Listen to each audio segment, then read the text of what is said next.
这就是你所谓的应酬。苏月，听我说，不是你想的那样。不是我想的那样是哪样？你不是挺享受跟他又亲又抱的吗？他被人推了一把，我扶他一下而已。再说你也看见了，是他主动亲的我，大家互相推搡，他们闹着玩，你生什么气啊？是他们瞎胡闹，是他们不知道你已经结婚了，还是你连自己都忘了？我已经说过了，我只是找他找一份好工作而已。他家逢场作戏吗？什么工作需要一个男人牺牲色相，在别人面前秀恩爱？你这话什么意思啊？啊，你这一个家庭主妇，你什么忙帮不了？除了沈清瑶能帮我，还有谁？我只是想让这个家过得更好一点，我有错吗？现在沈清瑶能让我翻身，怎么了？所以你觉得只有一切沈清瑶才能给你是吗？没错，只有沈清瑶。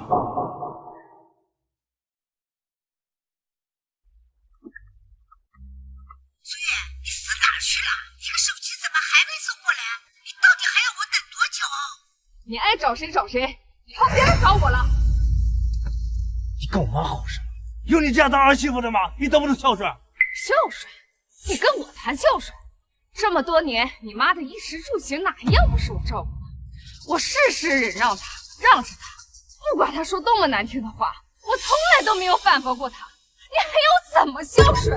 苏月，你是不是现在觉得自己特别委屈？你这个没有工作、没有能力的家庭主妇，我妈说你这，你怎么了？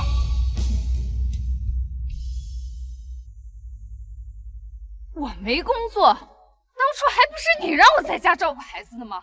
现在倒嫌我没有能力了。如果你能像沈清瑶一样在外面赚很多钱，你大可以出去工作呀。我在家养孩子怎么样？但是你有这个能力吗？你说什么？我说，如果你能像沈清瑶一样赚钱，就不会被人看不起了。好，既然你那么喜欢沈清瑶，那你就去找她好了，但你别后悔。你给我站住！别动不动拿沈清瑶说事。我已经说过了，今天只是为了工作。如果你再这么闹的话，看来我们只有离婚了。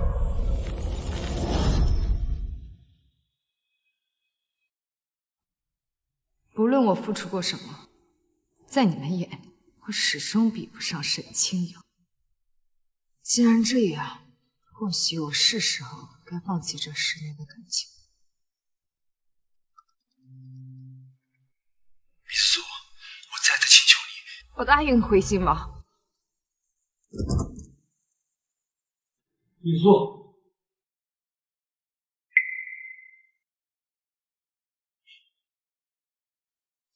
别喝了，李子苏，是发生什么事儿了吗？你这个决定很突然，虽然说这个结果是我一直期望的。当生活把我们逼得无路可退的时候，我们就要重新审视自己的决定。也好，或许欧洲才是更适合你的地方。好了，既然你同意了，那就按照欧洲的礼仪，给你办一场欢迎舞会。时间呢，就定在明晚，你看怎么样？你决定就好。舞会需要舞伴，我可以随时待命。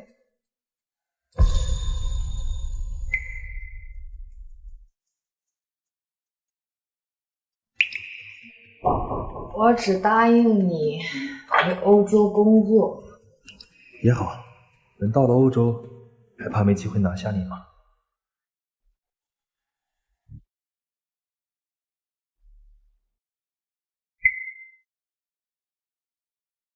跟谁去喝酒了？喝这么多？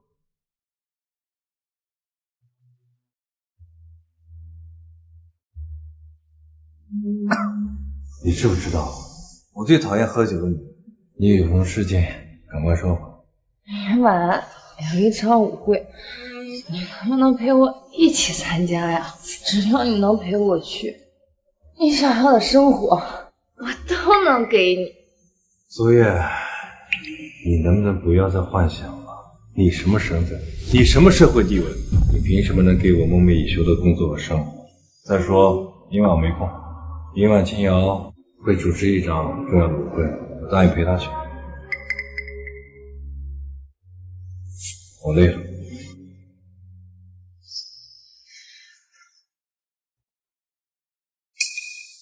原来10年的相濡以沫，在沈清瑶面前不过是个笑话。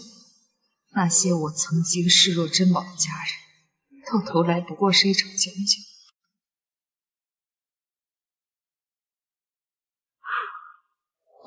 别紧张，你一定能表现得很好。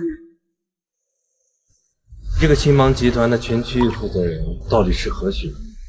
公司竟然安排你专门给他举办一场这么盛大的舞会。他可是时尚界的传闻，当年在巴黎斩获了几项设计大奖，然后带领团队创建了 Glow Muse 新芒这个品牌。更传奇的是，他在公司上市前不久就突然离开了公司，没有人知道是为什么。传闻公司还为他保留了最大的股份。我这次来请他，本以为无功而返，没想到昨晚他突然同意了。大佬就是大佬啊，让人捉摸不透。走，我带你去见他。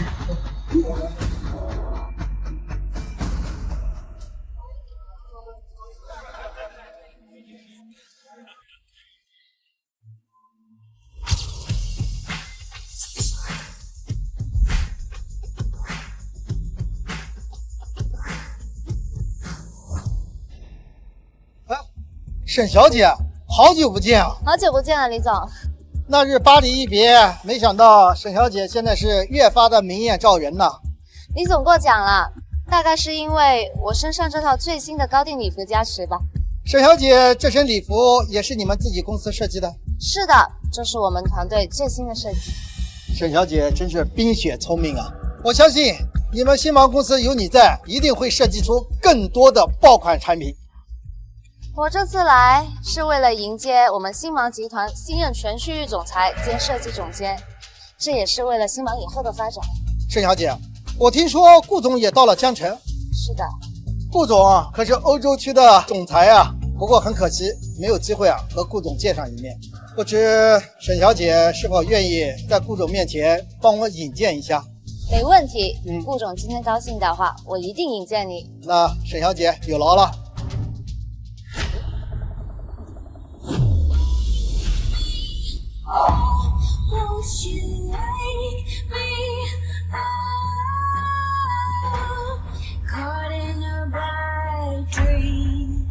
苏月，你怎么跟到这来？苏月，你怎么跟到这来？我要是不跟过来，怎么能看到你们两个这么亲密？不是你该来的地方，你先回家，回家跟你解释。苏月，好几天不见，怎么还打扮起来了？怎么，这是怕你的老公跟别人跑了？跟人跑了我都不怕，就怕跟狗跑。你知道这是什么场合吗？就敢来这捣乱？我是受邀来参加舞会的。苏月，别再捣乱了，赶紧回家。哼，受邀？这里可是新芒集团为了迎接新任全区域总裁准备的舞会，你呢？你什么身份啊？一个家庭主妇还受邀参加舞会？哼！据我说呀，就不知道从哪混进来的吧？前区总裁？怎么，你认识？那不然呢？我可是新芒集团专程派来迎接我们的新任全区域总裁的，这场晚会就是我主持的。那你可要看清楚了，可千万别认错人了，免得惹得总裁不高兴。你这么好的工作，可就丢了。萧炎，看看他。苏月，你知道今天是什么场合了？别在这胡搅蛮缠了。你知道你这样会连累我们一家人的。萧炎，这里可不是这种乱七八糟的人来胡闹的。待会让新任总裁看见了，他不高兴责备我那是小事，可你的工作呀，那就彻底没戏了。苏月，你听见了吗？赶紧回家，别在这胡闹了。到底是我的前途重要，还是那无聊的自尊心重要？你再不回去，咱们就离婚。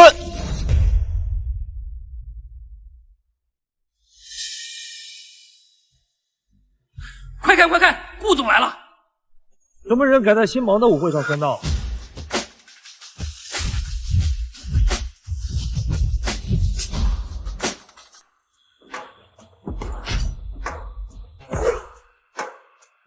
什么人敢在新芒的舞会上喧闹？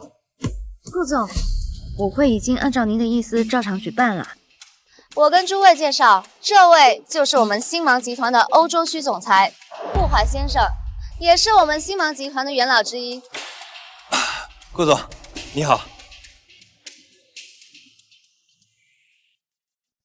顾总，您对今天这安排还满意吗？沈清瑶，这就是你的安排，把这些不三不四的人带进来。对不起，顾总，我也不知道他是怎么进来的，我现在就请他出去。我说的是他，现在就请他出去。他是我的舞伴啊，顾总。等一下，萧炎他是我老公。苏月，这里没有你说话的份。顾总，我也不知道他是怎么混进来的。你说他是你的老公，怎么又成了沈清瑶的舞伴？顾总，我跟沈清瑶是10多年的老朋友了，既然他邀请我过来，那自然我也是会给他这个面子。萧炎，明明我也邀请你做我的舞伴，可是你却偏偏接受一个外人的邀请。我们这么多年的夫妻，我在你心里到底算什么？苏月，你知道今天是什么场合？你一个什么不懂的家庭主妇，能有什么事情比沈清瑶还重要？萧炎，这里宾客人那么多，没有空陪他胡闹了。我们现在就把他赶出去吧。来人！对不起，顾总，这个女人没有资格在这儿。她呀，甚至连个舞伴都没有。谁说他没有舞伴？我可以做你的舞伴。顾总，就算你想邀请他，估计他也不敢答应吧？好啊，那就由你来做我的舞伴。不要闹了！所以，如果你现在回家等着我，回家之后我还可以好好跟你谈一谈。如果你留下来继续胡搅蛮缠的话，我明天就跟你离婚。我胡搅蛮缠？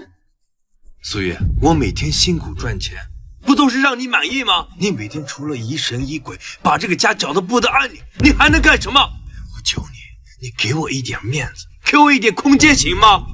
哼，我想怎么样？10年前是你跪在地下求我嫁给你，你说让我做世上最幸福的女人。这10年来，我把所有的感情和精力都投入到了这个家，我全力的支持你。可你呢？你又何时看过这个家一眼？你从来都不知道我为你做了什么。萧炎，是你让我对你所有的付出都变成了笑话。苏月，我就不辛苦，我四处奔波，不是为了这个家好吗？你所谓的四处奔波，就是陪着沈清瑶吧？那你可真是辛苦。你凭什么说我为了沈清瑶？是你自己疑神疑鬼，你别把我拉下水！你不要在这给我叫嚣！你是不是有病？有病就去看病！其实你心里很清楚，你心里的天平早就偏向了沈清瑶。我早就累了，既然你总是把离婚挂在嘴边，那就如你所愿。苏月，我警告你，不要在顾总面前搬弄是非。萧炎是我光明正大的邀请，作为我的舞伴参加舞会的。你一个没钱没见识的家庭妇女，你有什么资格跟萧炎提离婚？沈清瑶，这是人家的家事，你不要掺和进来，省得别人说你是第三者。顾总，你不知道，我跟萧炎本来就是一对，后来分开也是迫不得已。要说第三者，那也是苏月。只可惜有人身在福中不知福，不懂得珍惜。不过，既然今天苏月已经当众提出离婚，那我也要为自己打算。顾总，我今天想借您的这个地方，为我做一个见证。萧炎，为了我们将来的幸福，我不想再矜持了。我只想问你一句，你愿意回到我身边，弥补我们错过的时光吗？你愿意再一次回到我的身边吗？天哪，沈小姐勇于追求自己的真爱，实在是太帅气了。女人在事业成功后再寻回真爱，真是妥妥的人生赢家呀！当众被美女表白，如果我要是这个男人啊，一定感动死了。人家可是有老婆的。那怎么了？沈小姐啊，年轻又漂亮，还有一身的才华，不像有些家庭主妇没用又邋遢，跟她站在一起呀，都嫌丢人。是个男人都知道该怎么选喽。萧衍，我等这一天已经等了很久了。在巴黎的无数个夜里，我辗转反侧，我总是想着，要是这个时间和空间没有把我们分开，那该有多好。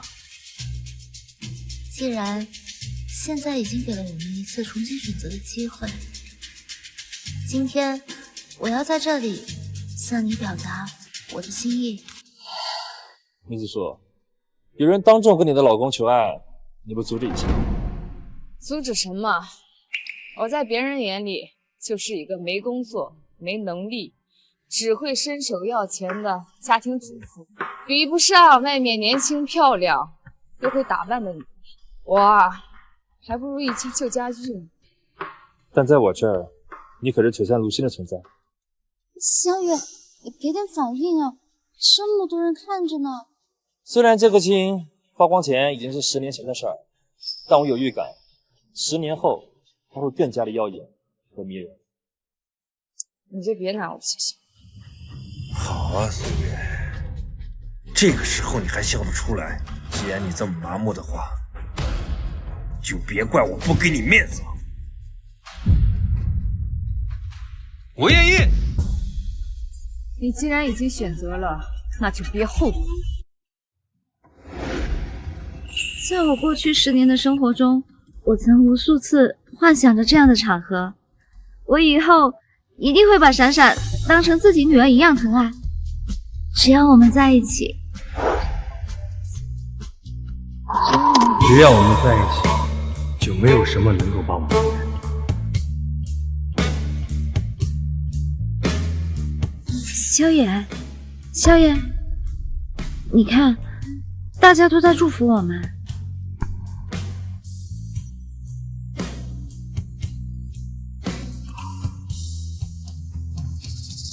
苏月，别说我们绝情，这里有一张500万的支票，你拿着它离开萧衍，算是我们对你的补偿。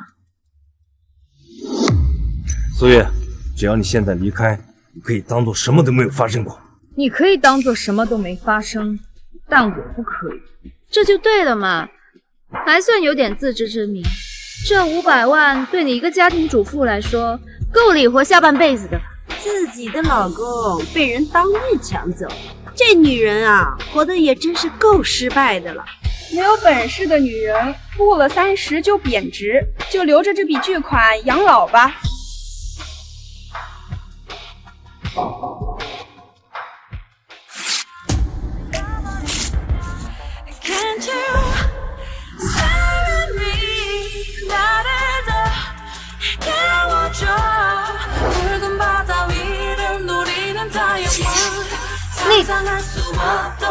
你500万而已。苏月，你在干什么？你一个没有工作的家庭主妇，你以为500万很好赚吗？想死就死！这钱是花我买你的，你觉得我应该收下吗？那也不能把它撕了呀！这可值500万，你知道我要攒多久才能攒这500万呢？有些无聊的人啊，就是这么无知。 500万，我想你也没见过，你一辈子都赚不到这么多钱。沈清瑶，你也不用生气，我是肯定要离开萧衍的，但不是因为你的钱。你拽什么拽啊？你不要就还给我！哎呀，我看你现在要了什么还？这有些人呢，就是不懂这个世界参差的概念。有的人赚500万，那就是弹指间的事儿。 可是有些人呢，干一辈子的苦力，只怕连个零头都赚不到啊！是啊，我还是第一次见这种死要面子活受罪的人呢。既然你这500万是给我，那我的事不用你操心。这500万无论是我花了还是烧了，都与你无关。萧远，我真的很心疼你，跟这种胡搅蛮缠的女人在一起10年，你这10年。 都是怎么过的呀？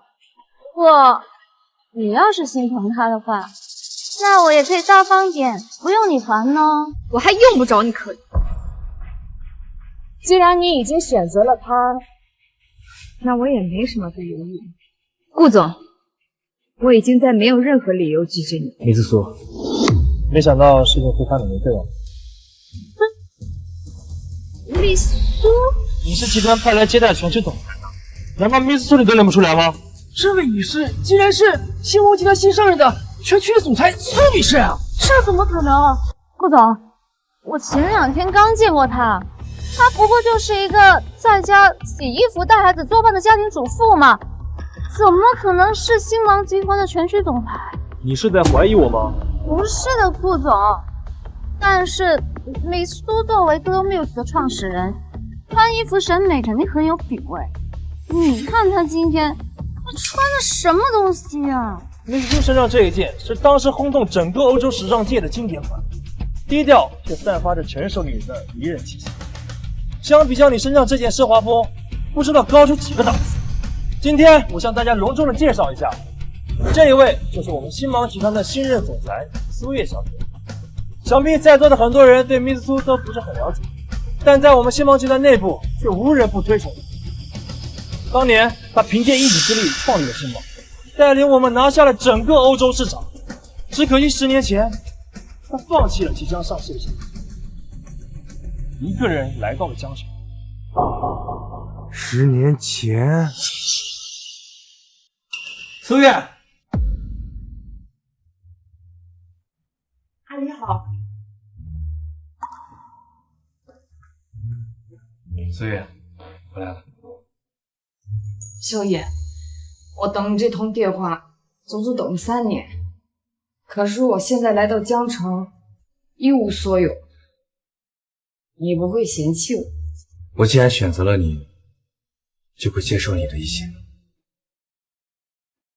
欢迎回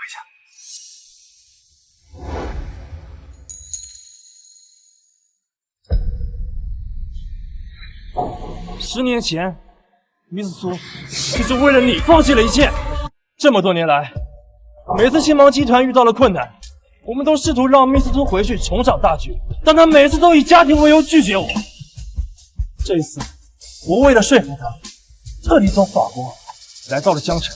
果然啊，这人啊不只能看表面，无论男人和女人，太容易被假象所欺骗了。我知道，我现在不应该表达的更开心，但是我还是要感谢萧先生，是你把梅子苏还给了星芒集团。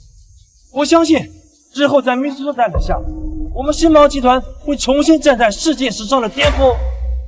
吴越，你为什么要隐瞒我这么久？我从来没有想过隐瞒你什么，事情已经过去这么久，你不知道就算了。什么叫过去了？我问你为什么要隐瞒我？既然你已经选择了沈清瑶，我没有办法和别的女人一起共享你。我已经给过你机会。苏月，不是你想的那样。这怎么可能是美苏呢？我现在终于知道，你为什么一直不能起来，梅子苏。集团就不该派你过来。顾总，即使集团派的不是他，按照之前的时间，我也不会答应。或许一切皆已定。你想怎么处置？你想怎么处置他？沈清瑶，你刚才还不是豪挣100万让我离开萧远？你说这是吧？别怂啊！不是，我真的不知道您就是苏总，我给您赔罪，给您道歉，你千万不要跟我一般见识。我打我自己给你赔罪。哎，你别打坏了，萧远该心疼了。所以别跟我阴阳怪气，不过沈清瑶，我们根本就没有什么。刚才你们旧情复燃，在场的人可是都看到，再说了，你不是还指望他给你找一份好工作吗？对，你故意的，你明明拥有一切，你明明可以让这个家过得更好，你为什么隐藏起来？我在家里让我出去赚钱，我看你根本就是一直在耍我。萧野，你就以为我那么爱做家庭主妇吗？我甘愿为你退居幕后，给你打点一切。是，你是工作，但你周末、节假日、下班的时间都有时间休息，而我呢，365天全年无休。我甘干着最累的活，但我有受到过你们半点尊重吗？我是隐瞒你，是因为之前我以为你很要强，不忍心打击你自尊心，但我万万没有想到，你居然为了利益放下自尊，甚至是自己的心。是，我是没你想象的那么好，我没有骨气，可是我从来没有想过要害过你们。还有，既然你早就发现了，你为什么不告诉我？我没有告诉过你吗？我告诉过你，只要你来陪我参加这场舞会，你想要的一切我都能给你。那你有相信过吗？你宁愿相信沈清瑶能给你一切，你都不相信我。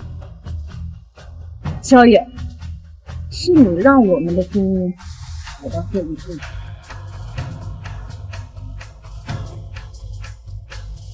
萧野，我们离婚吧。我知道你不会因为我跟他参加一个舞会就要跟我离婚的，不会是啊？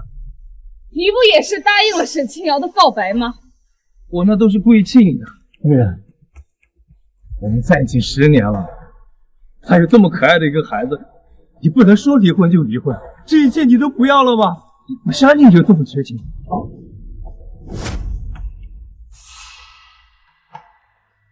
你口口声声说为了我放弃一切，一无所有来到江城，那我呢？我不是也是因为决定和你共度一生，为了这个家担任重担吗？我让你上班，我是不想让你这么辛苦。我独自一个人在外面打拼，我也很累，我也很苦，我想要自己的生活，难道我有错吗？够了！你不想说，我来替你说。当年米子所用他所有的心血创立了星猫，星猫对于他来说不仅仅是一份事业，更像是他自己孕育出来的孩子。他对星猫付出了多少，我们所有人都看在眼里。但就是因为你的一通电话，他就放下了星猫，义无反顾地回到了江城。他不理会的跟我说，他对你的爱胜过一切。跟你在一起，他情愿过这种简简单单的生活，因为他觉得这才是幸福。所以你现在还觉得他会因为一件小事而离开他的一生所爱吗？我告诉你，当一个真正爱你的女人真的要离开你的时候，她一定是经历过了无数次的失望和心碎。好了，顾总，不用再说了。既然今天是一场舞会，不如你陪我跳支舞。乐意之极。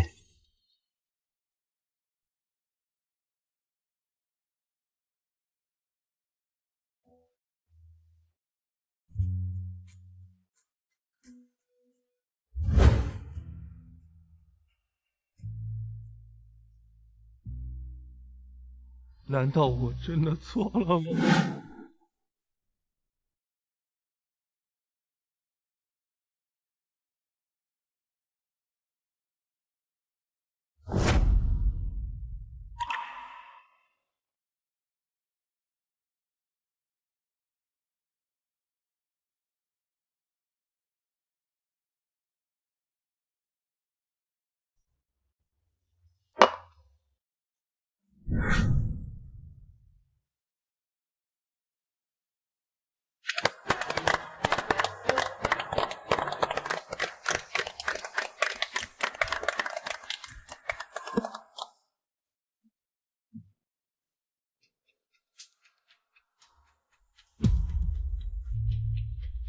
柳莲，这怎么可能？林子树，刚刚集团总部下达通知，董事会准备撤销你的任命，因为董事会内部出现了反对的声音。各位，不好意思，今天先到此结束。萧炎，你听见没？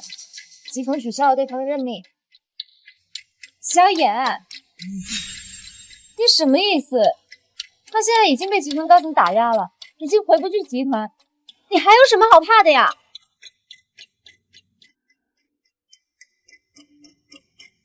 秦瑶，我想你误会了，我们就是老同学。我之前找你也只是为了工作的事情，我对你没有其他的。但你刚刚都已经答应我了呀。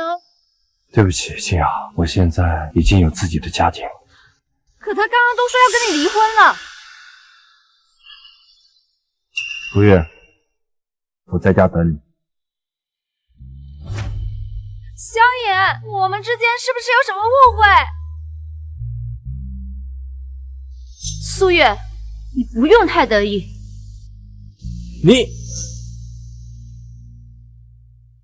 抱歉，Miss苏，我不知道为什么事情会变成这样。他说的也没错，这么多年过去，领导层换了一批又一批，董事会很多人并不知道我是谁。但我始终觉得，只有你才能带领星芒突破瓶颈，因为 Grow Muse 当年就是你创立的品牌。都已经过去，除了你，只怕已经没人记得过去了。1周，你就给我1周的时间，我一定给你一个交代。我现在就回总部。好，不过走之前，我还是想麻烦你帮萧野安排一份好工作。毕竟他是我女儿的父亲，还需要照顾这个家。好。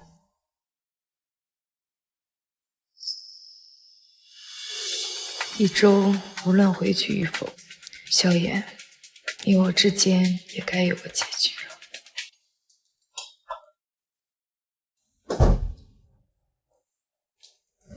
老婆，你回来了。你看，我给你烧了最爱吃的军工炒肉片。最后一道菜好了。哇，老公，你快尝尝。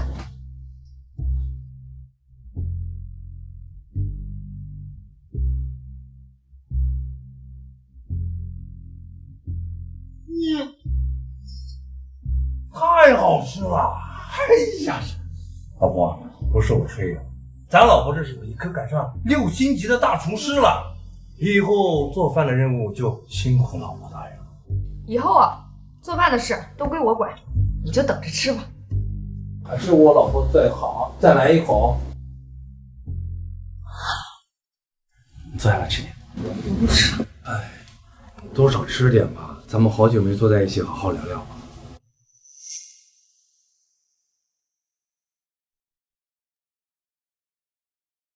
尝尝。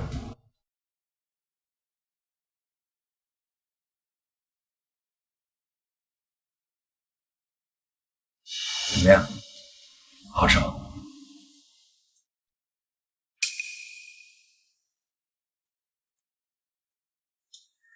很久没有吃过你做的饭菜了，味道还是一如既往的好。苏月，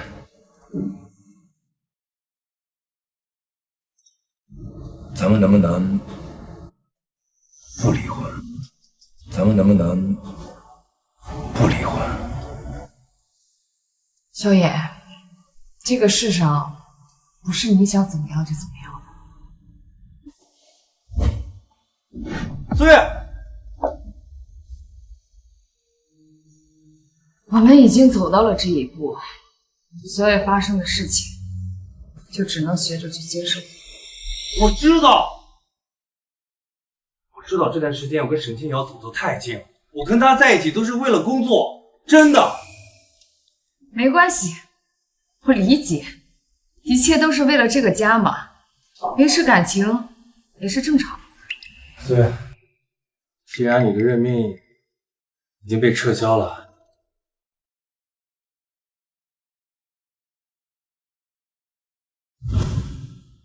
不如你先留下来，咱们一家3口好过日子，好不好？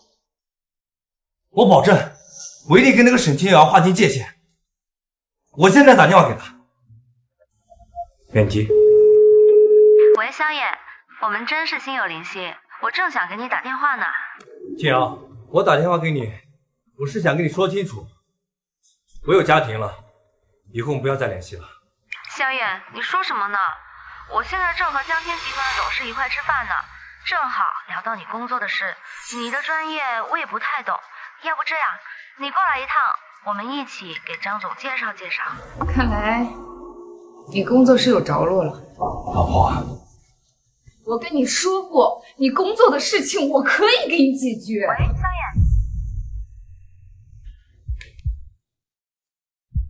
苏月，我知道你一直在努力帮我，可是你现在已经不如以前了。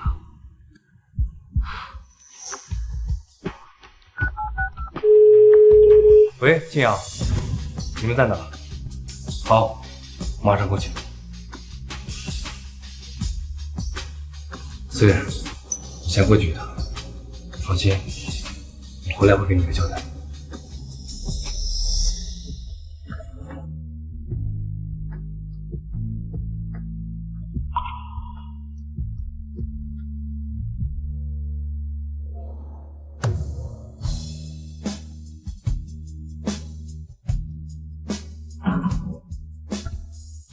小野，你自己说完的话，转眼就忘了。你还是不愿意相信我。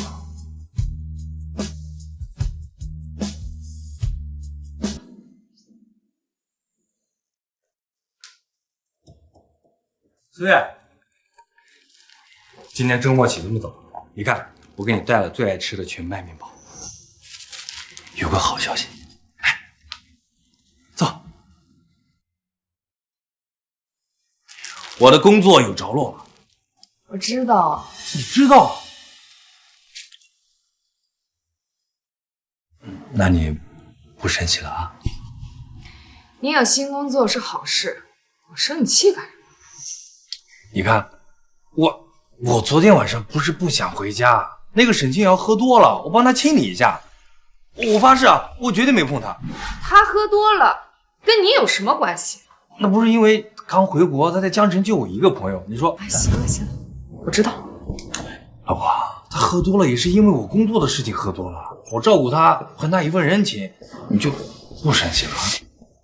你的新工作是我办理，没有人欠他人情。妈，你说是你安排的，就是你安排的啊？你还不相信？我信你还不成吗？你看，今天咱们一家三口好不容易在一起吃个饭，开心点。好吧。哎，那个，我想请沈清瑶一起来吃个饭。你还记得你昨天晚上怎么跟我说的吗？我记得，我当然记得，不是因为沈清瑶给我解决了工作的问题吗？你放心啊，今天晚上吃完饭，我一定当着你的面跟他说清楚。我都跟你说了，工作的事情是……算了，随你吧。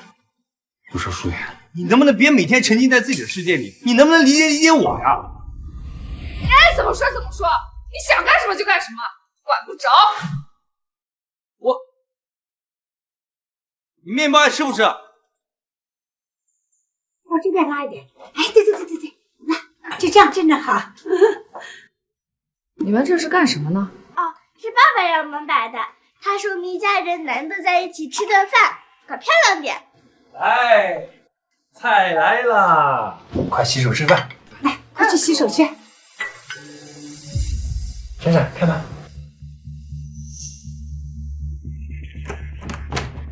谢谢阿姨。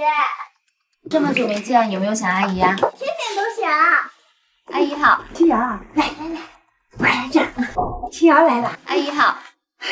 哎，闪闪，这是给你的礼物。哇塞，我也有礼物，太棒了！谢谢青瑶阿姨。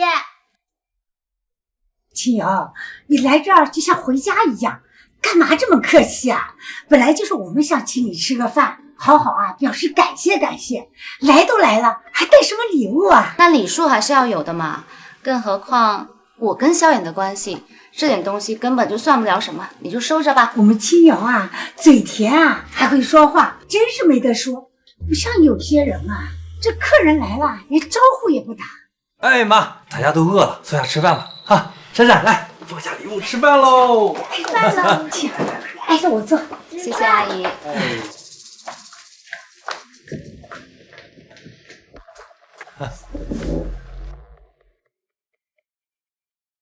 青瑶，工作的事情还是要感谢你的，我敬你。青瑶，你啊为我们家办这么大的事儿，阿姨啊，来也敬你一杯。没事，这对我来说呀就是小事一桩，不像有些人就只会沉浸在过去的辉煌里。更何况呀，工作这事还得是萧炎有能力，不然我就算有再大的面子也没用啊。青瑶啊，就是会说话。萧炎，昨晚我不小心把口红蹭你衣领上了，要不我给你买一件吧？你是不是应该给我个解释？苏月，不是你想的那样。青瑶昨天晚上不是喝醉了吗？我扶着她，我也不知道什么时候。青瑶，你快说，帮我作证啊！哦，对，都是我不好，在整个江城，就只有萧炎愿意照顾我，就是真的非常不好意思，害得他整整为我忙了一宿。青瑶，看你说的哪儿话呀？你和萧炎啊，本来就是挺好的朋友，你啊也挺照顾他们父女俩的。你要是有什么事，让萧炎啊去照顾你一下，那不是也应该的吗？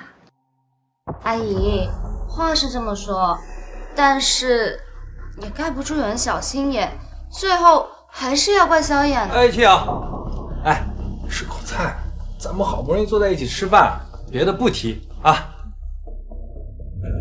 萧炎，没想到这么多年过去了，你还是记得我最爱吃这个拔丝山药。苏月，你也来一块。这个山药健脾胃。老婆，我最近想吃山药粥了，帮我做好不好？好。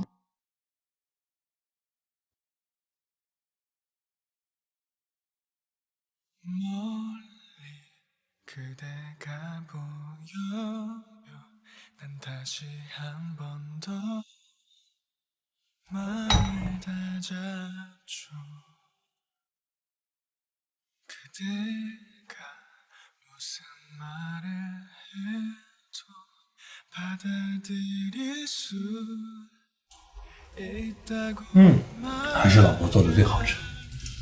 老婆你辛苦了，来，你也尝一口。你手怎么了？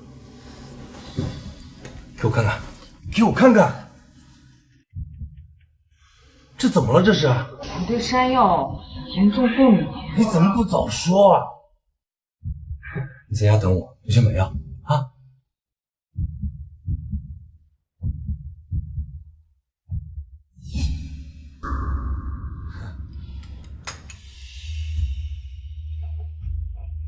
苏月，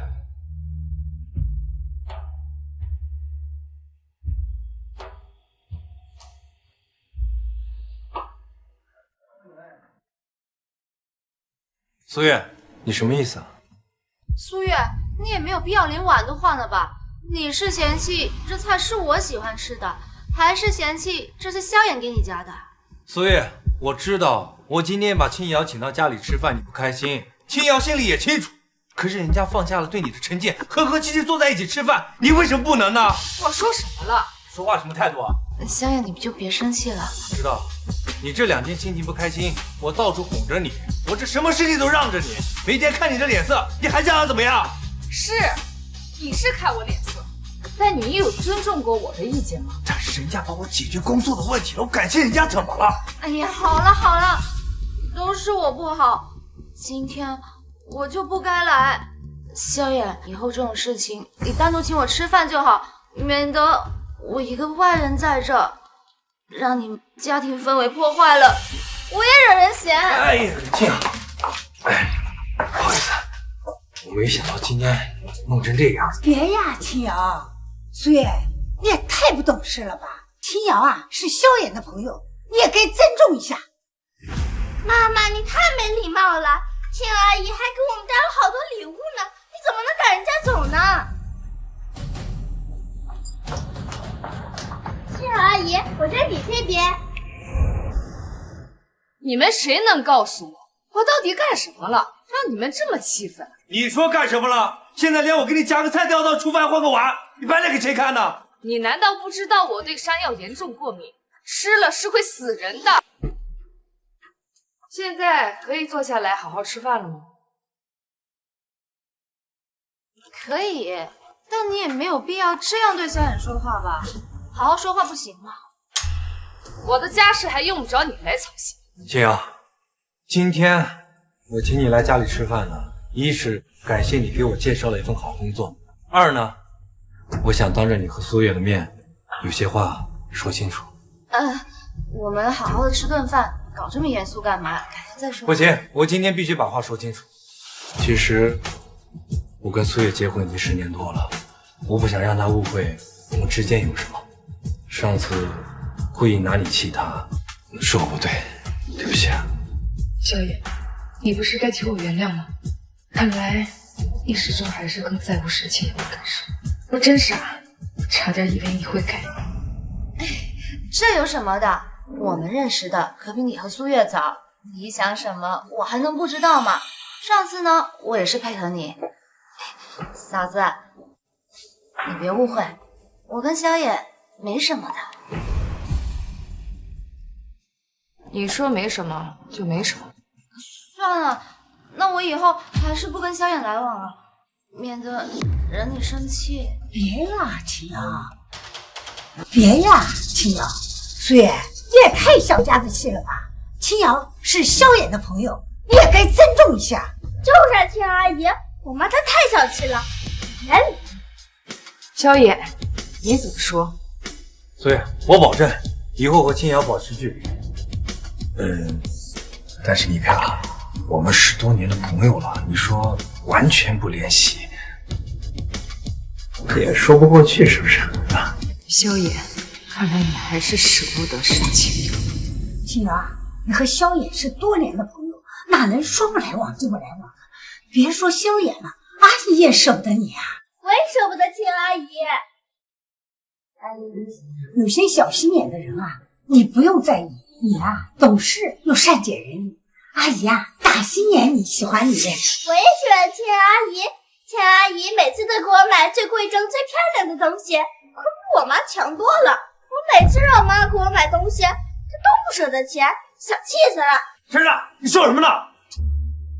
我到底养了个什么样的女儿？我不让她乱花钱，是不想让她养成奢多浪费的习惯，可她却觉得别人会比我这个亲妈对她好。吵孩子干什么？他又没有说错。青瑶，阿姨最喜欢你了。哦，对了，你上次跟我说的那个让闪闪上那个国际贵族知名学校的事儿怎么样了？什么国际贵族私立学校？对，是这样的。上次青瑶说啊，这认识艾若尼国际私立学校的教务主任，说可以啊牵线搭桥，让闪闪上那所贵族学校。为什么没有人告诉我？我那时候呢还没联系好。现在有消息了？对，我今天来也是想说这个事的。教导处主任已经给了闪闪一次面试的机会，只要面试通过就可以入学。面试的时间就在明天。也太好了，我终于有机会上贵族学校了。谢谢青瑶阿姨。面试啊可不简单，等青瑶阿姨好好教教你。我不同意。妈妈，你为什么不让我上一个贵族学校？我妈有几个同学去了贵族学校，我都羡慕死了。你是他亲妈妈，怎么羡慕的孩子好啊？月，这孩子啊上贵族学校是好事，况且这个艾诺尼可以直通国外的名牌大学，有多少人想上啊都没办法上呢。是啊，就算你对青瑶有意见，但是也不能耽误咱们闪闪的前途啊。如果你担心学费的话，青瑶给我介绍了一份好工作，学费我能解决，不用担心。就是啊，别人家的父母啊都把孩子学习放在第一位的，怎么你就这样？她是我的女儿，你们说了不算。月，你别得寸进尺啊！你是他妈怎么啦？你可别忘了，闪闪她是姓萧的，是我们萧家的孩子，要管啊也轮不到你。妈，你不会说话别说话。苏月是闪闪的亲妈，有监护权。苏月，坐下说，坐下，哎，听我说。苏月，这个艾若尼国际私立学校呢，是贵族中的贵族学校，能上那儿是一个荣耀。多少家长挤破头都挤不进去呢。如果咱们闪闪能上的话，你说咱们亲戚朋友还不得高看咱们一眼？难道在你眼里，孩子是用来炫耀的吗？那也不是，也不是这个意思啊，就是大家普通人的一个心理吧。主要是闪闪喜欢，对闪闪的学业也有帮助。是不是？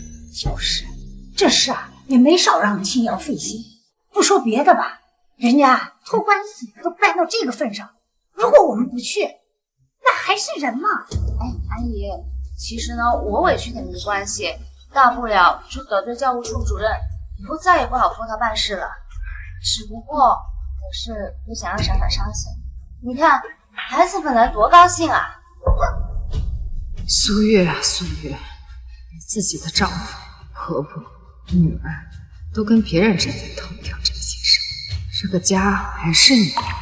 苏月，你不说话就行了。你今天啊，必须给我们一个交代，就说闪闪上学的事，你到底同意不同意？这里还有我说话的余地吗？我说不同意，你们会听吗？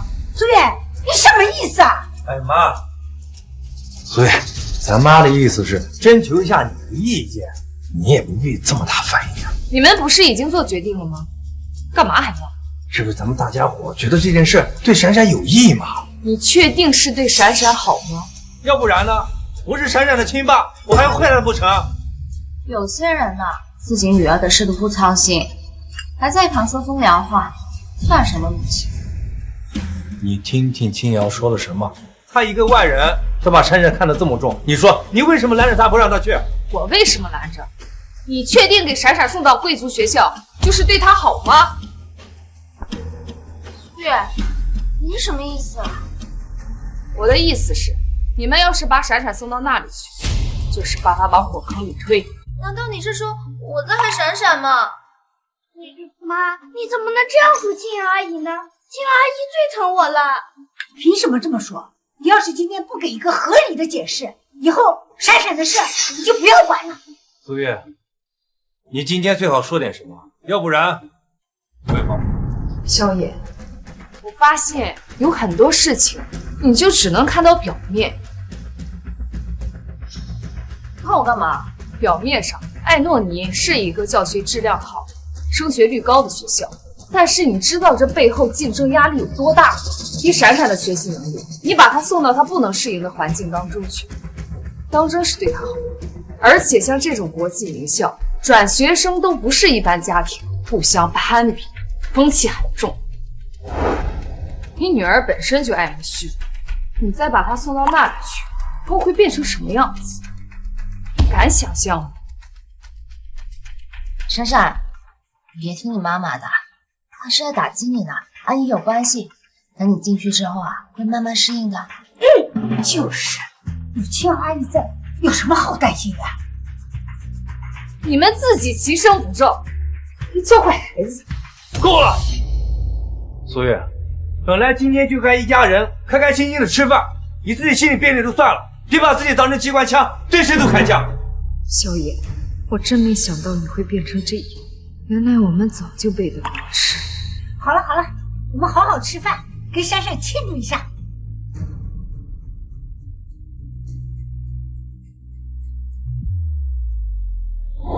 闪闪，别听妈妈，实在。他这是甩脸给谁看呢？哎，儿子，他要打人！苏月，你别乱来啊！你要干嘛？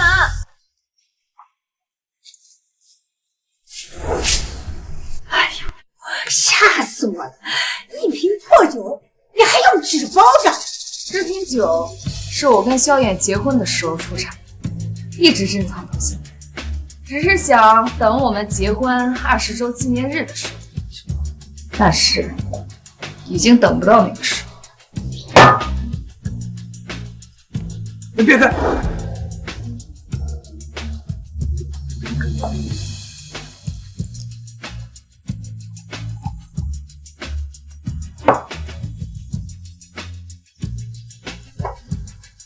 萧衍，敬我们10年的婚姻。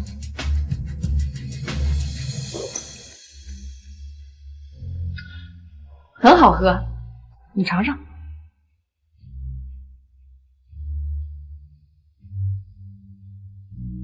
10年的时间，能让酒变得更加醇厚，却让我们的婚姻变得千疮百孔。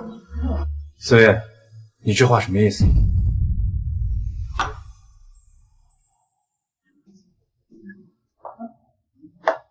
萧衍，明天民政局门口见，我们离婚吧。去哪儿？苏月，苏月，我先带闪闪去参加学校的面试，去民政局的事以后再说吧。萧衍，为什么我说什么你都不听？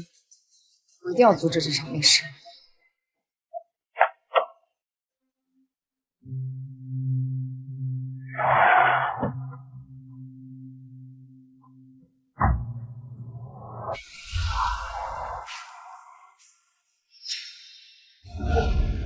这可是私立贵族学校，不能随便进的。我女儿萧闪闪在里面，我要进去找她。萧闪闪，她不是跟她爸妈早就进去了？什么？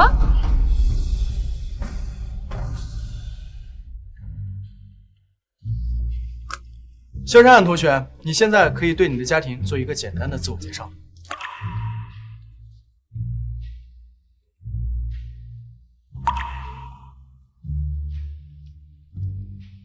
不怕，闪闪，就按我教你的说。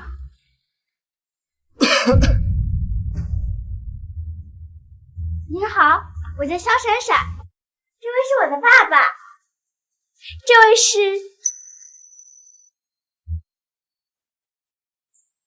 位是我的妈妈。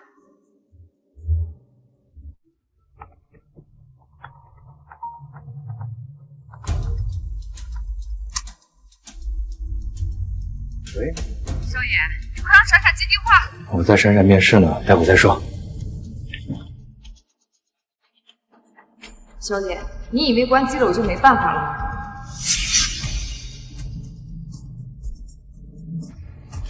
喂，裴校董，我是苏月。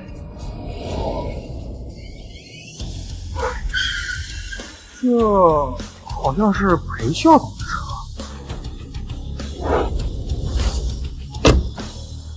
哎呀，欢迎裴校董！你好。哎呀，我母亲呐，酷爱收藏你设计的作品，她还期待着新的作品呢。好，改天有机会啊，我一定会亲自去拜访老夫人。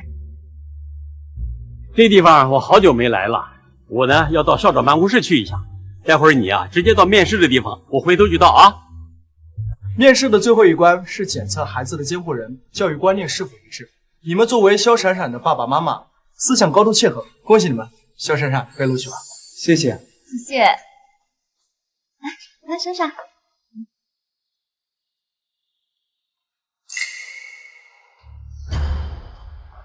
萧衍，我不同意闪闪在这上学。苏月，闪闪好不容易通过学校的测试，咱们父母不能拖孩子的后腿呀。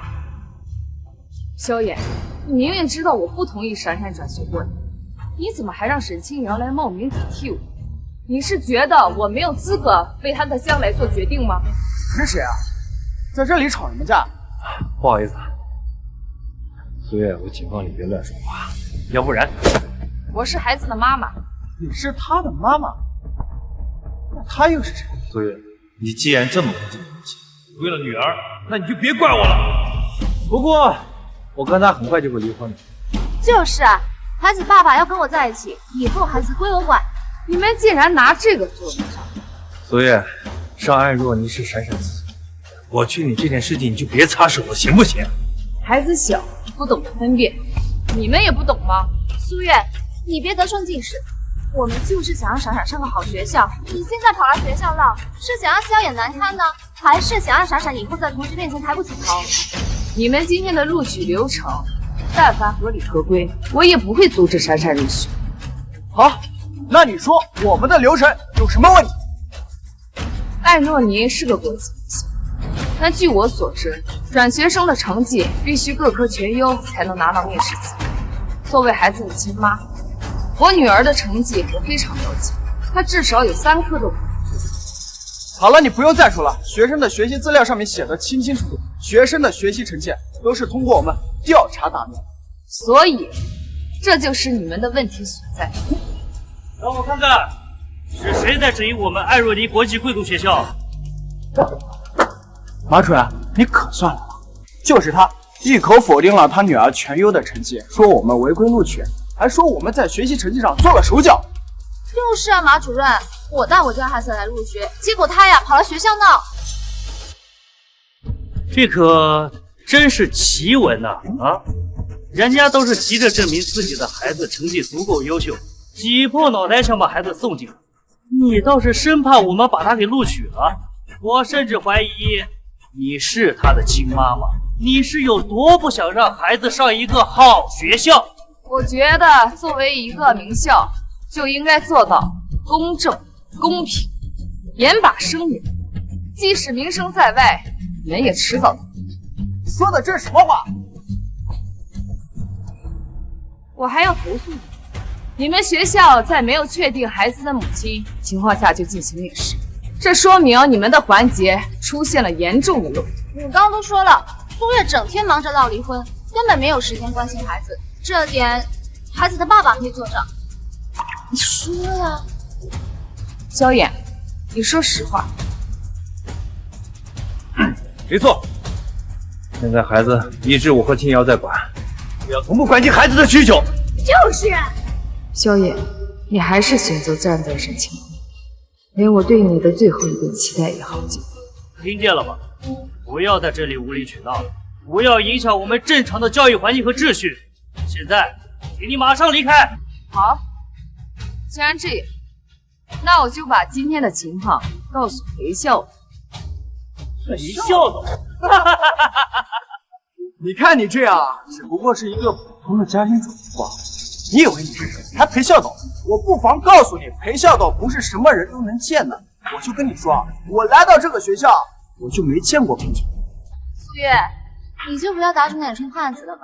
就连我这个人际广阔的人都不认识裴校长，就你一个在家里窝了10年的家庭主妇，你能认识他？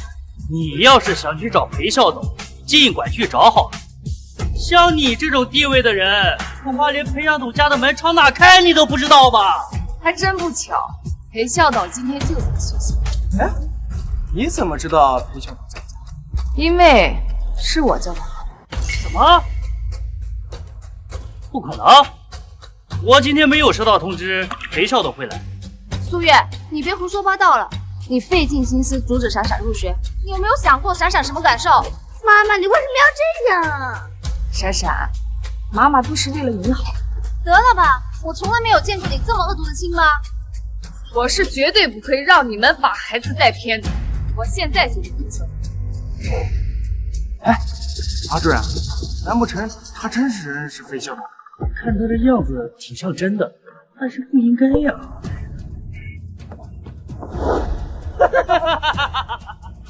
哎呦，我当时谁来了？原来是几个小保安呐！哎，还愣着干嘛？就是这个女人在这捣乱，抓紧把这女的给我带好，快快快！谁带走？哎，你又是谁？从哪冒出来的？你不想混了？这是裴校长！裴校长，来人，2个人给我抓起来！啊！为什么抓我们？对呀，你们2个利用职务之便收受贿赂，这事我一定会查清楚的。你们就等着法律的制裁吧。带走！不要做小弟，做小弟！你确定不给孩子办入学？我确定。那好，我就终止肖闪闪的入学手续。闪闪，闪闪，你这样做，你不后悔吗？我希望他能脚踏实地，走出属于自己的一片天。你的意思我明白，但是似乎大部分人不理解。哎，要不然这样，你回去啊，再好好想想。如果还想让孩子来上学，你就来找我。你的事儿，我会帮忙。好的，谢谢。我就是想穿弄你的校服，被人入你的书房，可是你就是不让我去，去我那个做梦都想去的地方。我恨死你了！你一点都不爱我，我恨死你了！你就这么想去吗？我想去。苏月，你看孩子都这样了，难道你就不会心疼吗？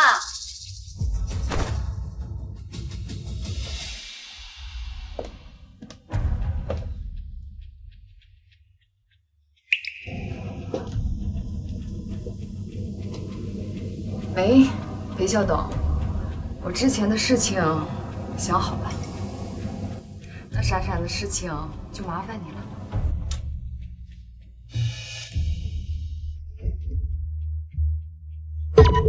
苏月，今天的事情不是故意的，对不起。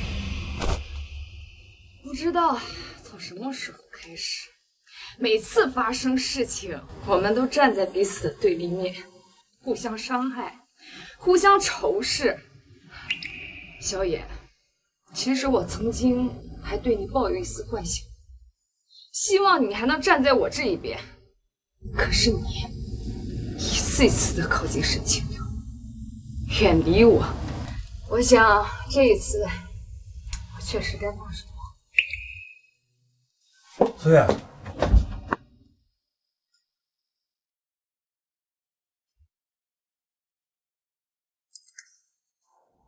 明天民政局，我会一直等到你来。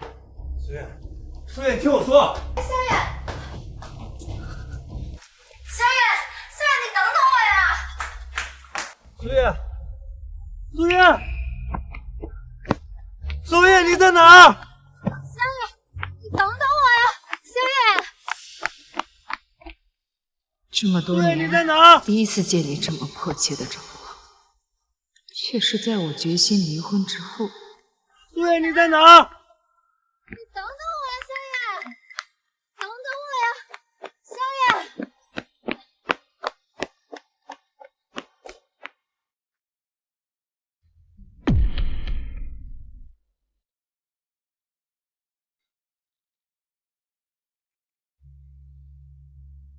曾经的我，多希望我们能够白头到老。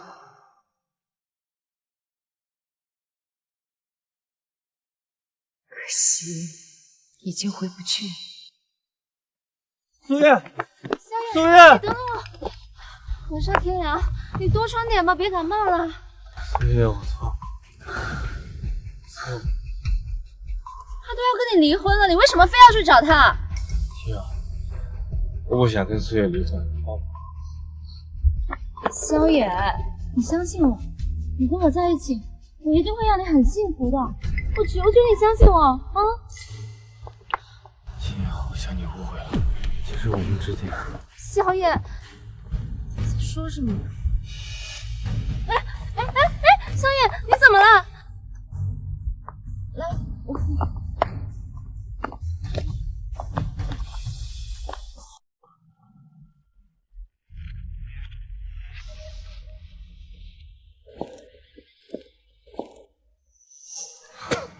苏月，你知道吗？昨晚萧远为了找你，像个没头苍蝇一样到处找你找了一夜。现在什么天气啊？他连个外套都没穿，到现在还发着烧呢。萧野，明明是你背叛了当初的誓言，现在要离婚，你又何苦这样折磨自己？苏月，我们能不能不离婚？你要是不舒服，现在就可以回去，好好休息。我们可以改天再来办理。苏月，你可真够冷血！他都为了你这样了，你是一点都不心疼他？那就今天吧。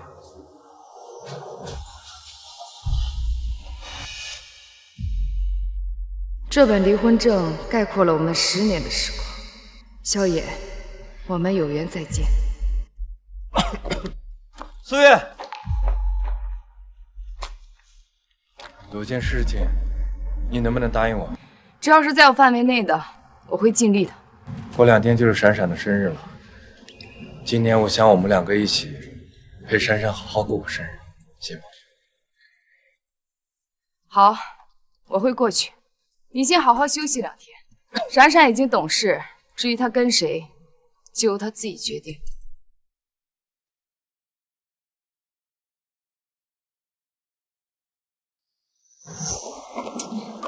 没事，萧野。要是闪闪选择跟你一起生活，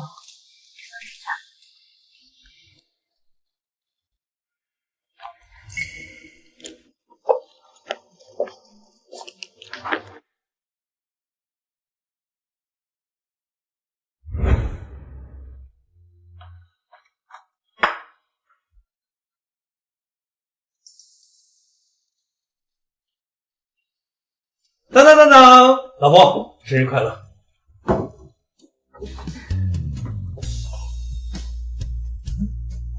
你有个丧气息的。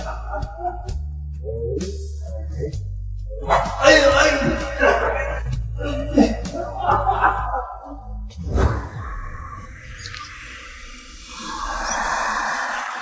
这10年过得像梦一样，如今梦也该醒。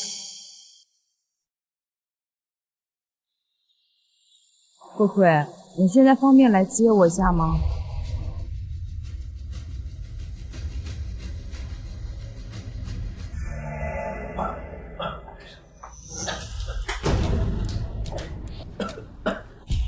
你怎么又回来了？还有脸回来？我是来拿东西的。这儿没你东西，给我滚！妈，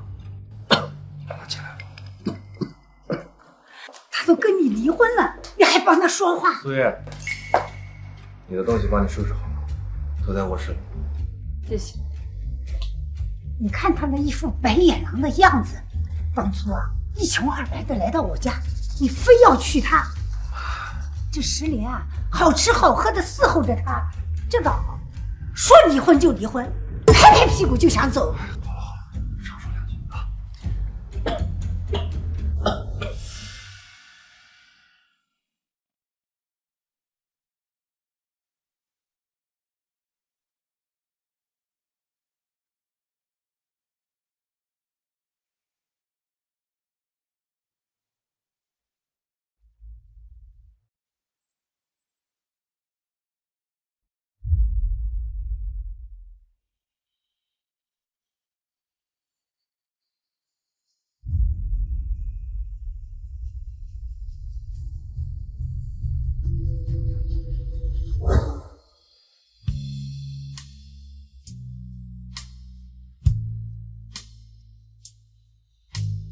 无论贫穷还是富有，无论健康还是疾病，永远爱你，真是直至死亡。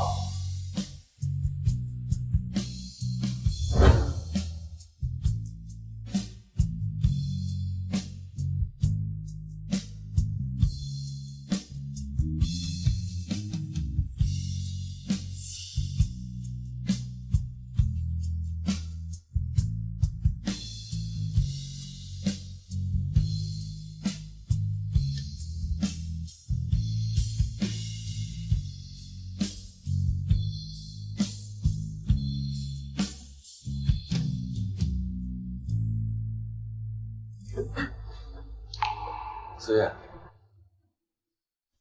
还有事吗？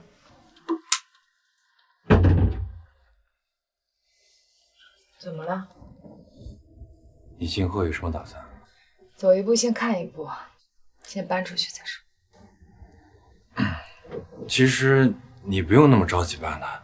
再说你也没有别的地方可以住，不如想清楚再搬。我们都已经离婚了，我还是尽早搬出去的好。所以，我们怎么就走到今天这一步？我走了。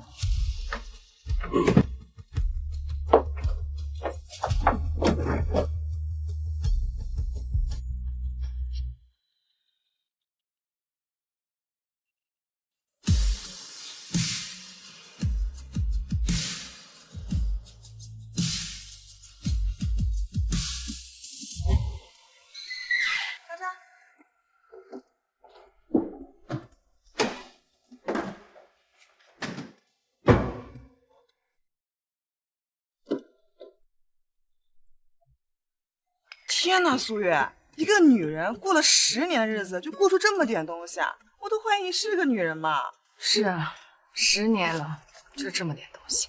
哎呀，光阴不在，但姐妹在嘛。你缺什么呀？跟我说，我那东西齐着呢。慧慧，真是谢谢你，你真是帮了我大忙。哎呀，你说这话就见外了。有什么呀，尽管跟我说，我挺你啊。走了。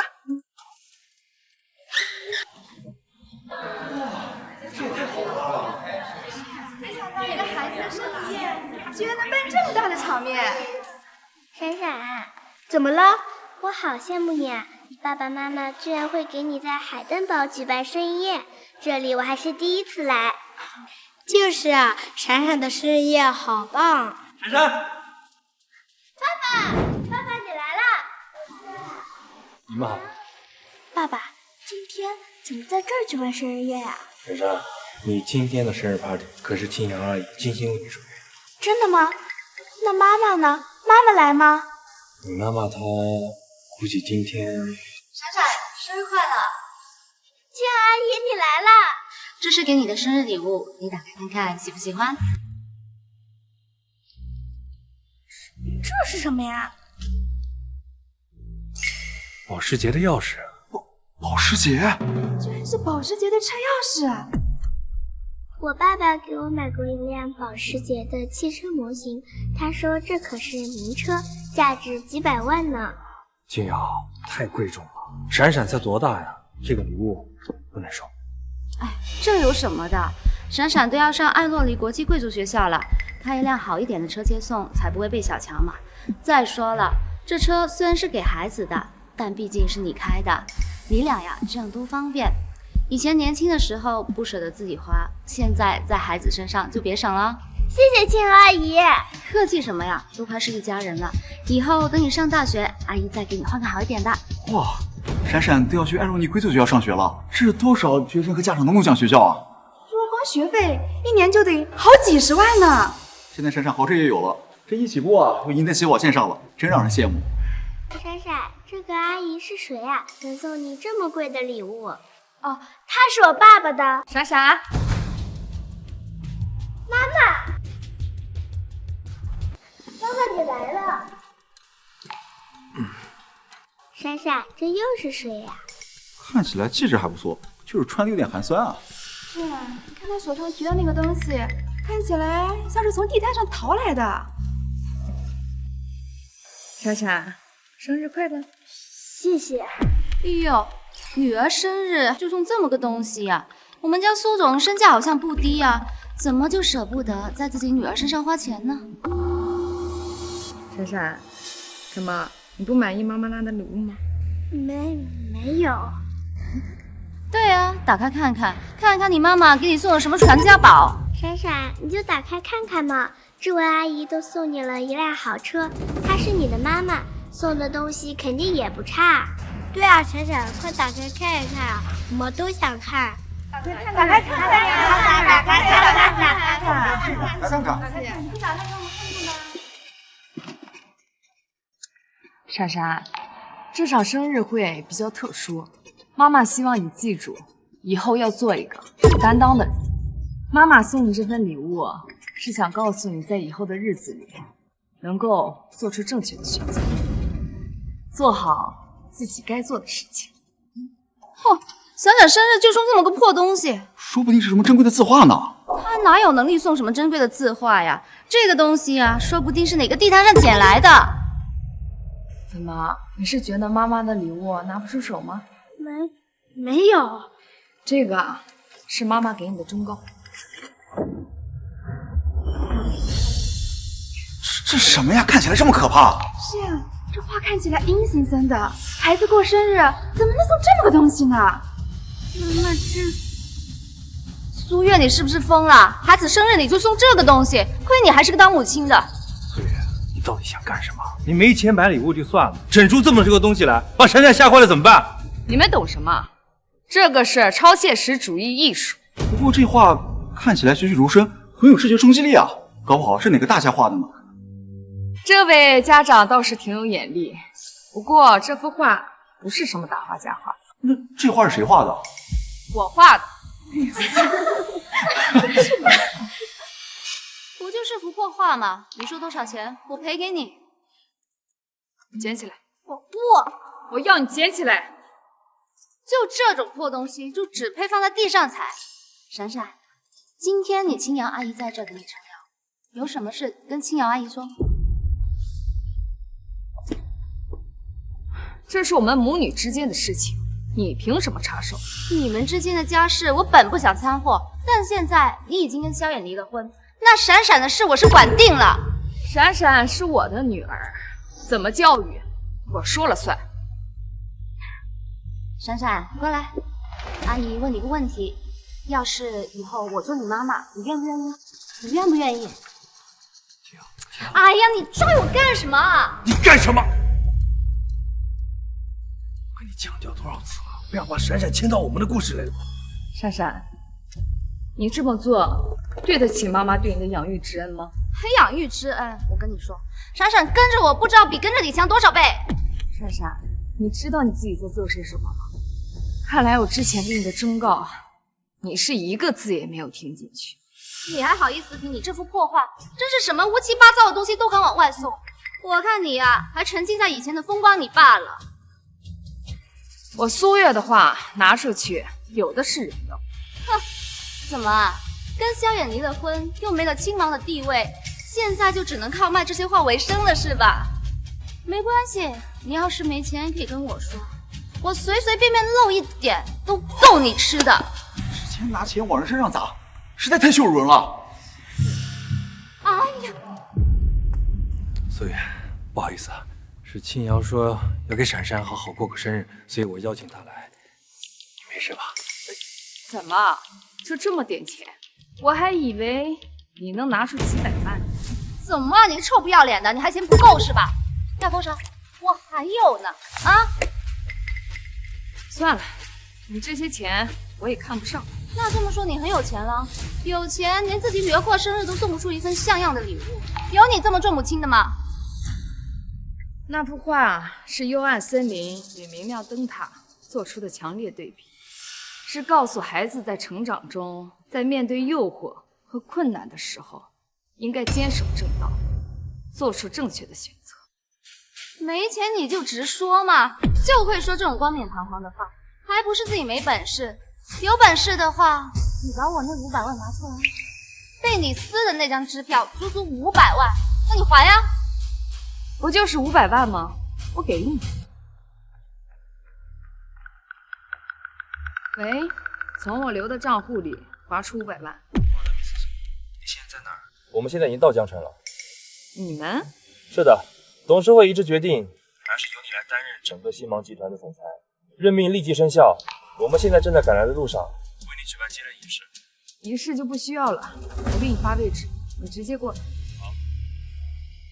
说的有鼻子有眼的，还你的账户？你要是有本事，至于让萧远父女跟着你受累吗？苏月，今天是你儿的生日，你能不能别装了？你这样让闪闪以后怎么面对同学啊？你不是要我还那500万吗？我希望一会儿钱拿到的时候，你还能继续保持你这种态度。我什么态度？有人给我送钱，我高兴着呢。你要是真的能把钱拿出来，再说吧。可惜了，难得有兴致给闪闪画了那幅画。密斯苏，你要的500万已经到账。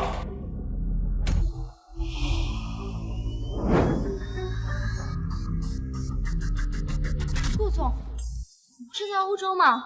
我这次来是专门迎接密斯苏回去的。安德烈先生，珍妮小姐，你们怎么也在这儿？你们是？我是新芒集团南美区的负责人珍妮。我是亚太区的负责人安德烈。顾总今天想为苏月小姐办一场迎接酒宴，却迟迟不见密斯苏。没想到啊，密斯苏在这儿呢。他们都听说你回归了新芒集团，特意赶来江城迎接你。我可是听着苏小姐的故事，才一步一步走到现在这个位置啊！既然苏小姐已经回归新芒，那我肯定要过来表达敬意。我听顾总说，您的家庭出了一些问题，我想没有人能比罗刹国的男子啊更适合当丈夫。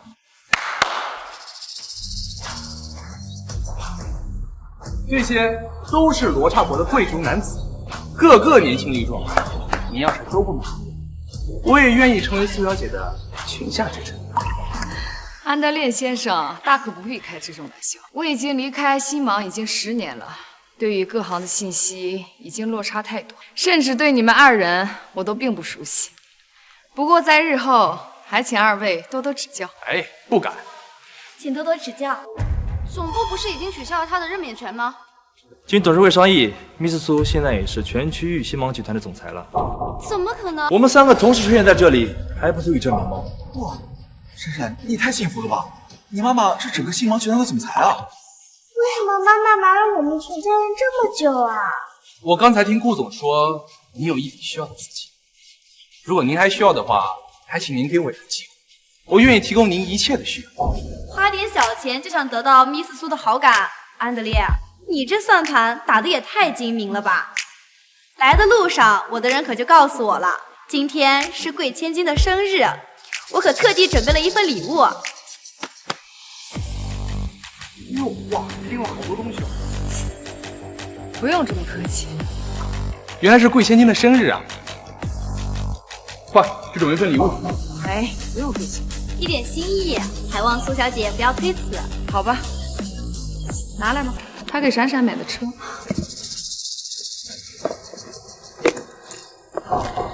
如果他是用自己的钱给闪闪买的礼物，车你们自然可以留着。只是我不赞同闪闪这么小的年纪就贪慕虚荣，但是我也不能平白无故剥夺他收礼物的权利。你胡说八道，这区区100万根本不放在眼里。是吗？苏月，我看你就是公报私仇。苏月，你刚回来，说不定青瑶还能帮帮你，别闹得这么僵。萧衍，我们已经离婚了，我的事情不用你管。顾怀，李子苏，之前是我的疏忽，沈清瑶挪用公司公款，天赞公司产品，利用投资设计师之便私下收取贿赂，所有的证据都在我这里。沈清瑶，你还有什么可说的吗？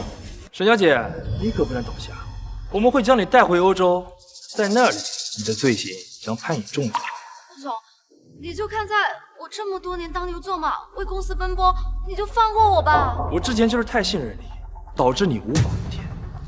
现在Miss苏已经回到了星芒集团，像你这种毒虫，断然不会留下。苏月，我就知道你不会放过我，但你有没有想过，这公司可不是你一个人说了算。你什么意思？我上面还有人，想把我带回欧洲，得问问我上面的人同不同意。你说的难道是？没错，就是他。以前你还顾忌他几分，现在以为有了靠山就可以跟他挑衅了是吗？不会，他说的那个人到底是谁？我倒要看看谁要动我的人。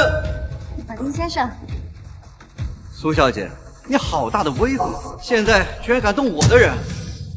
他叫马丁，是欧洲区的副总裁，一心想坐上全区总裁的位置。他在集团也有很大的势力，上一次就因为他在董事会提出反对意见，你商量的事情才会推迟。恭喜苏小姐重回星芒。先做个自我介绍，我叫 Martin， 是星芒集团欧洲区副总裁。早就对马丁先生略有耳闻，只是没想到马丁先生还会亲临江城。他们都来了，我这个欧洲区副总裁怎么可能不到场呢？自从我进入星芒，早就听说苏小姐的光荣事迹。我在星芒待了8年，也就整整听了8年。今日一见，苏小姐还真的是人不可貌相啊！那都过去了，希望在接下来的工作中，能和马丁先生多多配合，共同为集团献上一份力。那我要说不呢？你若是不同意，那欧洲区的副总裁我就给换掉。Miss苏，欧洲副总裁这个级别的职位，只有董事会才有任免权，你只有在这个级别之下的任免权。我在星芒8年，什么大风大浪没有见过。你作为10年前的老糊涂，早该离开。可偏偏董事会那帮人就把你当成神一样。今天我倒要看看你有什么本事，敢把我的人给开了。就是啊，苏月，你刚刚不是还很威风的吗？真是口罩人士的东西。苏小姐，话可不要说的这么难听啊。咱们今后还要一起共事哦。看来你是保定他们。跟着我的人，如果不能保下他们，我在公司还如何立足啊？又怎么能让那些重心的人为我办事啊？更何况在他这个位置上，底子干净的还真没几个。很好，顾怀，打电话给董事会，给欧洲这个副总裁换掉。苏月，你是要给我撕破脸吗？你可要想清楚了，如果董事会没有拍板，你以后可没有我的支持啊！我无所谓了。董事会说那边短暂的商议一下。我待在星芒8年，自从你离开星芒，整个欧洲市场都是我一个人拼下来的。就我相信了，还有谁能比我有实力在这个位置上？因为董事会那些都老糊涂了。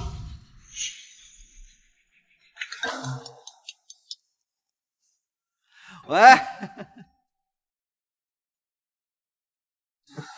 董事会那边发来消息，说已经把马丁解雇了。什么情况？马丁先生，发生什么事情了？我在星芒8年，整整8年心血，怎么你一句话我就……你还不知道吧？我这个大股东所持的股份有多少？今天换成任何一个人在这位置上，要解聘你，确实需要通过董事会，而我只需要一句话。到底持有星芒集团多少股份51%。马丁，我念在你为公司效力的8年的份上，你在职期间所犯下的错误，我可以既往不咎。这是公司对你最后的仁慈。马丁先生，你没事吧？沈清扬，你现在还有什么想说的吗？我无话可说。带走。等等，我承认我不容，但我对萧远的爱丝毫不逊色于。如果能再给我一次机会，我绝对不会离开萧远。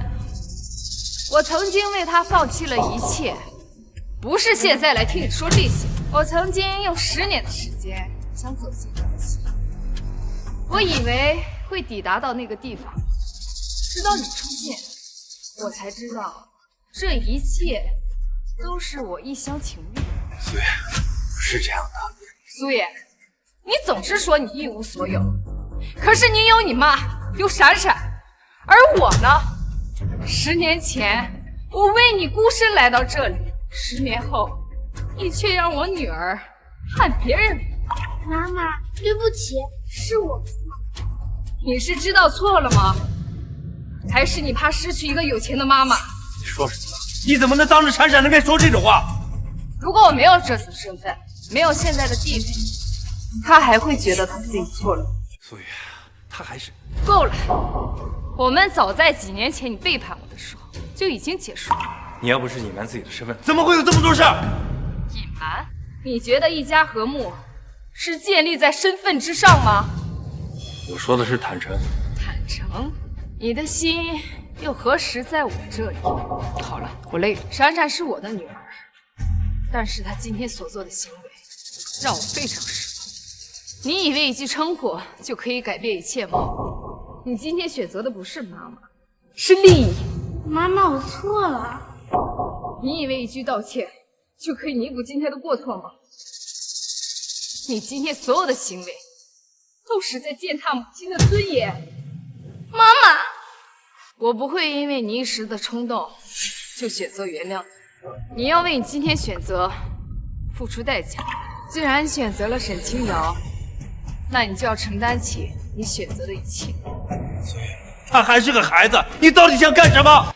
就是因为闪闪还是个孩子，所以我会给他改过自新的机会，但是我不要口头上，而是要行动上。闪闪，你答应妈妈不去那个贵族学校，可不可以？从现在开始，你应该好好学习，将来用你自己的成绩考上你梦寐以求的学校。我知道了，妈妈，我应该用自己的努力和付出获得自己想要的东西。对，这样所有的东西都会变成你自己的，否则很容易误入歧途。就像青瑶阿姨一样。对，就像青瑶阿姨一样。不管，焦宇的工作让他自己找，我们公司是需要真正有实力的人。好的。什么？原来我的工作一直都是你安排的。我跟你说过无数次了，可你就是不相信。不是，这都是因为沈清瑶，她说她能帮我安排工作，我不应该信她的。所以你对她的信任，一直都在我陪你10年妻子的信任之上。所以听我说。好了，顾总，我们什么时候启程去欧洲？意思说，我们可能去不了欧洲了。什么意思？怎么会是这样？是吗？总部要迁到江城。是的，董事会一致认为，江城的地理环境和发展潜力更适合集团的长远发展，而且这也是对你回归的一种欢迎。这倒是个意外的好消息。我相信集团在你的带领下会遇到更好的发展和机遇。未来的市场，国内确实势头强劲，这一点毋庸置疑。既然如此，我会重新考虑我的计划，把江城作为集团新的起点。萧衍，我们的婚姻已经走到头，但我仍是闪闪的妈妈，我会尽我最大的努力去教育她。苏月，你是说我们可以一起教育孩子是吗？我保证，我再也不会让外人来插手我们教育孩子的事情，只有我们2个人。别误会，我只是尽到一个母亲应该尽的责任，与其他的无关。闪闪，后面你想跟妈妈住，还是跟爸爸？闪闪，你当然是选爸爸了。你想，以后妈妈会经常来看你，我们一家3口就和以前一样。你选爸爸，跟爸爸在。萧衍，不要这样诱导孩子。就算闪闪是我们共同的孩子，我们之间绝无可能。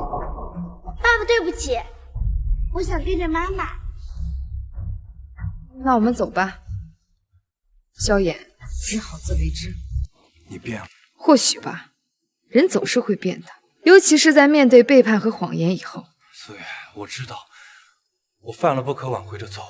难道我们真的不能重新开始了吗？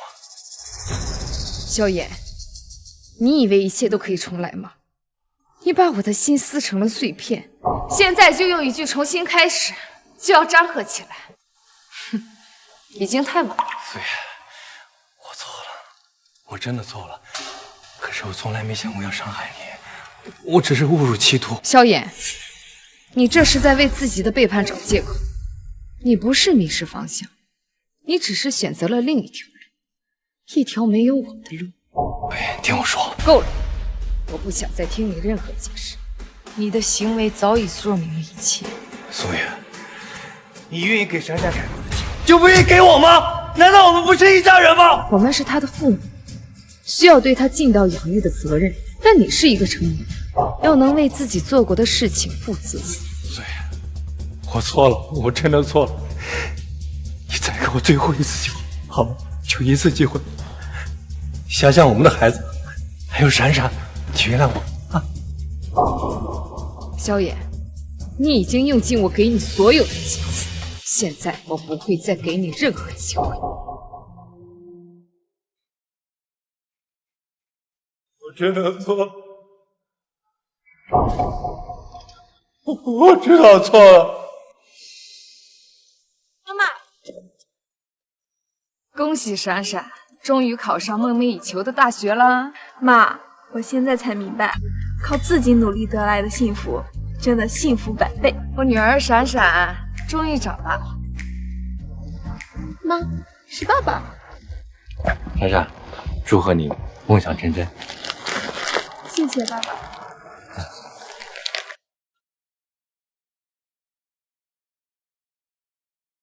好久不见。好久不见。时间过得真快啊，闪闪都这么高。是啊，你还好吗？我挺好的，你怎么样？晚上有时间吗？还是算了吧。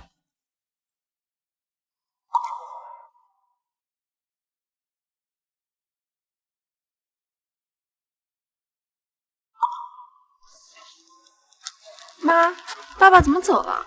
你还是没有原谅爸爸吗？都过去这么久了，没有什么原谅不原谅的。人总是在做选择，往后走的每一步啊，都是在为他的选择而买单。以后你就懂了。今晚有妈妈的发布会，走吧。等我长大了，一定要做妈妈这样优秀的时尚设计师。不，我要比妈妈更厉害。